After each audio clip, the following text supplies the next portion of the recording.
Be Wealthy and Smart, episode 902.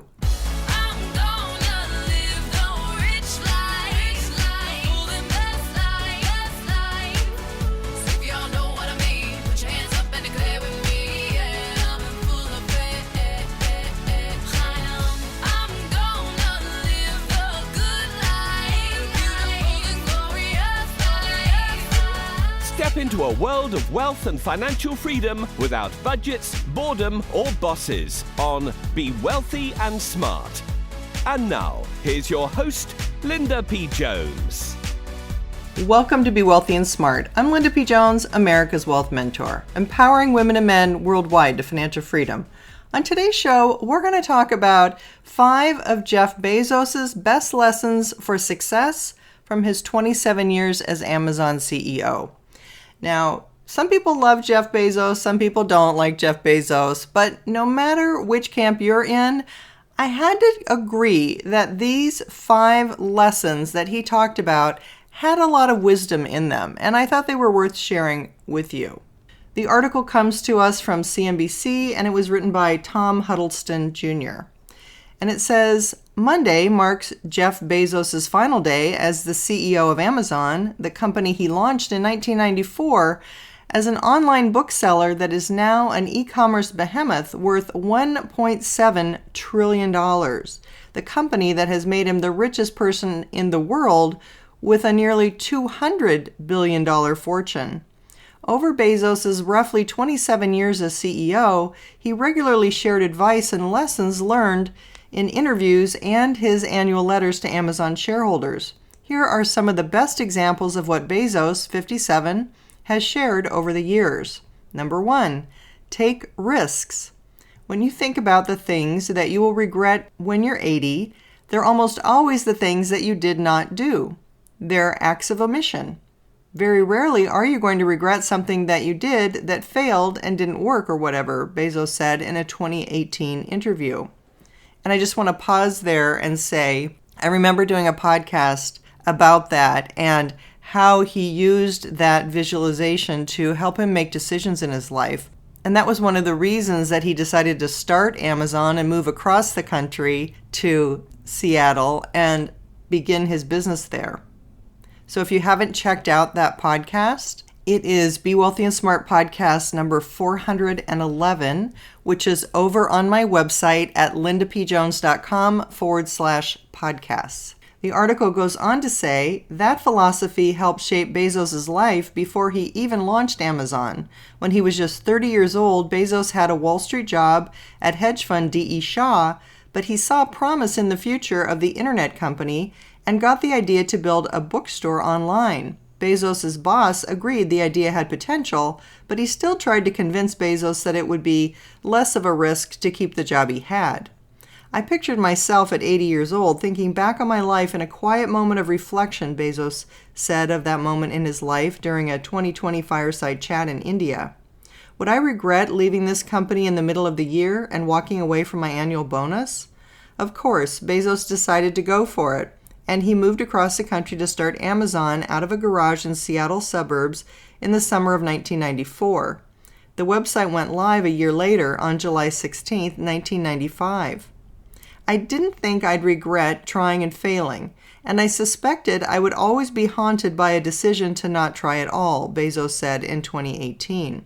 So he took the less safe path to follow my passion, and I'm proud of that choice.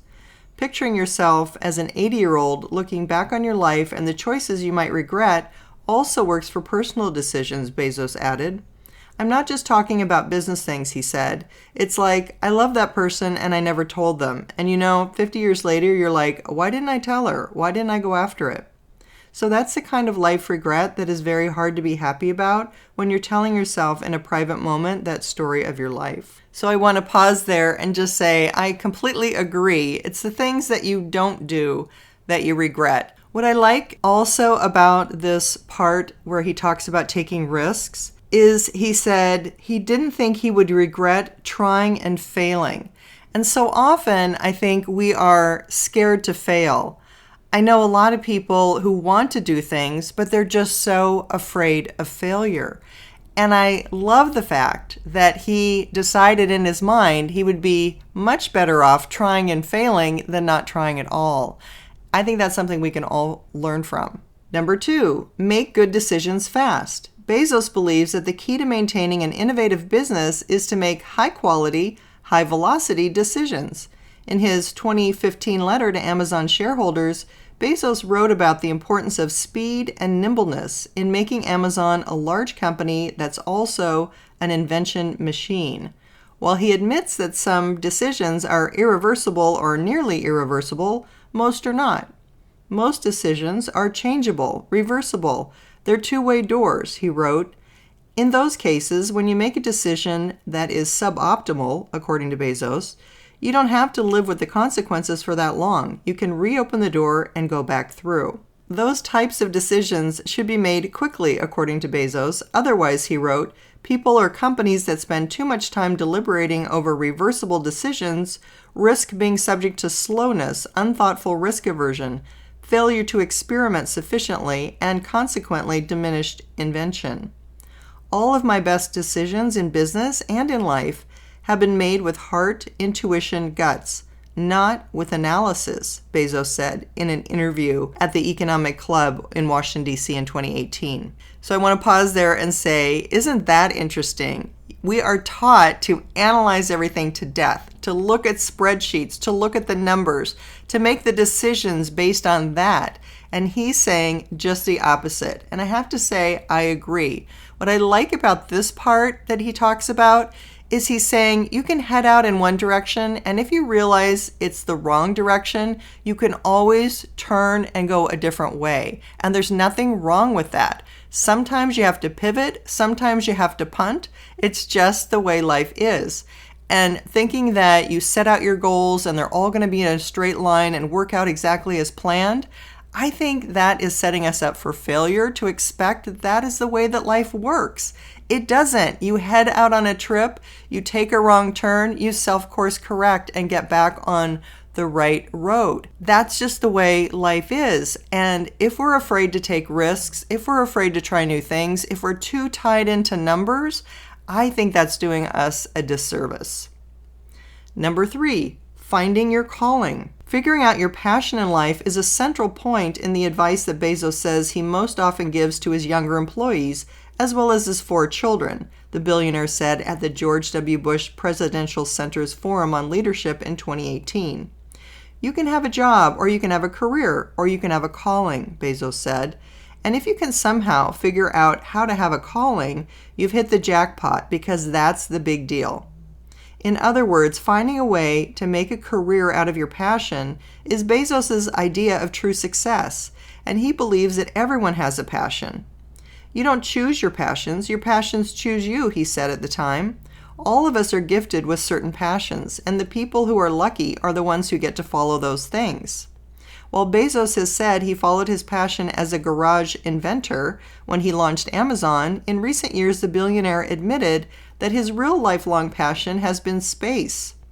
Ever since I was 5 years old, that's when Neil Armstrong stepped onto the surface of the moon. I've been passionate about space, rockets, rocket engines, space travel, he said in 2019. Bezos' high school graduation speech even mentioned his plans to one day build space colonies. Bezos has spent billions of dollars funding his space company Blue Origin, and one of his first orders of business after stepping down as Amazon CEO will be to fly on the company's first passenger space flight with his brother on July 20th. So I want to pause there and say I completely agree that if you can figure out your life purpose or your passion and follow those, create a business out of it or a side hustle, you are really better off because you're going to be happy doing what you do every single day, and it's not going to feel like work, and it's going to be a lot easier to create success than someone who's trudging along at something they really hate to do. Number 4, embrace the inefficiency of wandering. In his 2018 letter to Amazon shareholders, Bezos included a section titled Intuition, Curiosity, and the Power of Wandering. In that section, the Amazon CEO wrote about the importance of setting aside time to explore your curiosity in order to come up with new, innovative solutions to challenges. Amazon's business may depend on efficiency, with customers ordering almost any product and expecting it delivered to their door within a few days or less. But Bezos believes that a healthy dose of inefficiency is necessary to succeed. In the letter, he describes this as wandering, or exploring and experimenting, even if it means taking a roundabout path to a solution. Wandering is an essential counterbalance to efficiency, he said. You need to employ both. Sometimes, often actually, in business, you do know where you're going, and when you do, you can be efficient. Put in place a plan and execute, Bezos wrote in the letter. In contrast, wandering in business is not efficient, but it's also not random, he continued. It's guided by hunch, gut, intuition, curiosity, and powered by a deep conviction that the prize for customers is big enough that it's worth being a little messy and tangential to find our way there. According to Bezos, one of the lessons he learned building Amazon was that success can come through iteration. Invent, launch, reinvent, relaunch, start over, rinse, repeat again and again, he wrote, adding that the path to success is anything but straight. So in that section, I really like the fact that he gives you permission to wander, to try new things, to course correct. Again, he's telling us life isn't perfect. You just have to go out and try it. If that doesn't work, try something else. If that doesn't work, try something else. And keep trying until you succeed. We've heard that from other successful people, and I tend to think that that's true. I keep reminding myself about Thomas Edison, who failed over 2,000 times inventing the light bulb, and people called him a failure, and he said, no, I just learned 2,000 ways not to create a light bulb. Number 5, don't lose your distinctiveness. In April, in his final letter to shareholders as Amazon CEO, Bezos wrote about the importance of holding on to your originality. We all know that distinctiveness, originality, is valuable, Bezos wrote. We are all taught to be yourself. What I'm really asking you to do is to embrace and be realistic about how much energy it takes to maintain that distinctiveness. The world wants you to be typical in 1,000 ways. It pulls at you. Don't let it happen.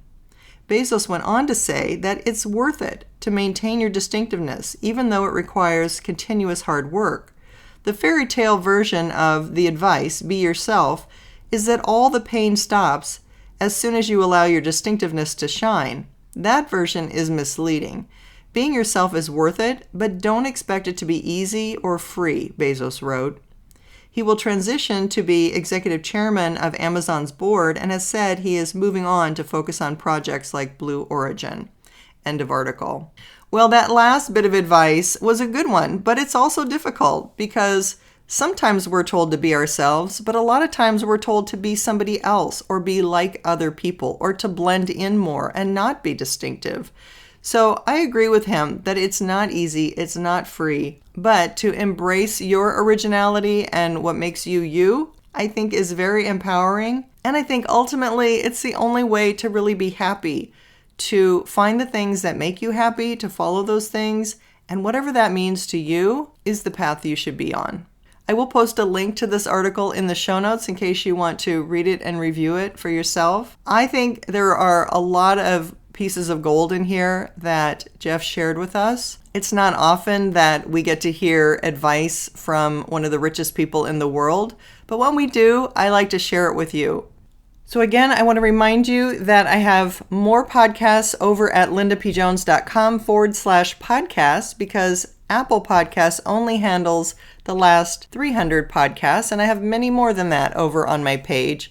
And you can search for the topic that you like in the search bar. So you can put in Bezos, or you can put in mindset, or you can put in wealth building, or whatever topic you want to know more about, and it will pull up all of my podcasts that apply to that.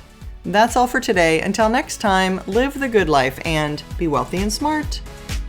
Thank you for listening to Be Wealthy and Smart with Linda P. Jones. Share the wealth and tell your family and friends about the show. Check out our website, blog, and social media for more riches at www.bewealthyandsmart.com.